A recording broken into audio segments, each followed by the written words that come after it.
Argentina, Brazil এমন একটা দেশ যেই দেশে আমার মাওলার দেওয়া আজান মাইকে দেওয়া নিষেধ।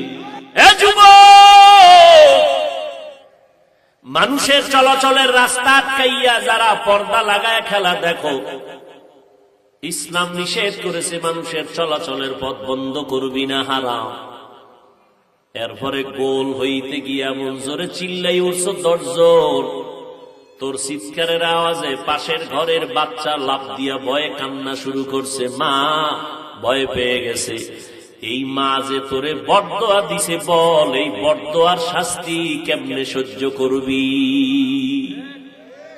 মানুষের বরদোয়ার শাস্তি বড় মারাত্মক। হঠাৎ দেখবি তোর পাও ভাঙ্গা, নাইলে কিডনি নাই। বরদোয়া বড় কঠিন, মানুষের বরদোয়া বড় কঠিন। তোর বাচ্চা যদি ভয় লাফাইও দে কারো আওয়াজে, তুই তো তার মাইরা ফালানোর জন্য রেডি হয়ে যাবি। আমার বাচ্চারে তুই কেন ভয় দেখাইলি? তোরে সার নাই। আজকে এমন জোরে ভোর রাত্রে চিৎকার দিছো, মনে হয় এলাকায় ডাকাত চড়াইছে। মহিলারা ভয় পেয়ে গেল, যেই মা সারাদিন আগুনের ভিতরে রান্না বাড়ি করলো, রাতের বেলা ঘুমাইতে পারে না, বাচ্চা ডিস্টার্ব করে, বাচ্চাটারে ঘুম পাড়াইতে 2-2.5 ঘন্টা চলে গেল মায়ের।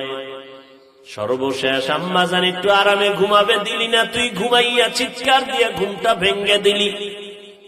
মানুষের বরদোয়া নিস না, কপাল পুড়ে যাবে, কপাল পুড়ে যাবে। আর এই পোড়া কপালের শাস্তি মরার আগে হবে, মরার পরে না, আগেই হবে, লিখে রাখ। মানুষের কষ্ট দিয়া বরদোয়া নিবি না, সাবধান।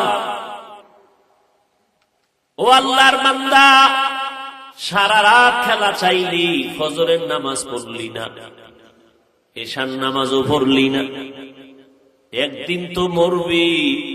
এই কথা তো যদি হিন্দুরে বুঝাইতাম, ওরা বুঝতে একটু চিন্তা করত। তুমি তো মুসলমান, তুমি কেন চিন্তা করো?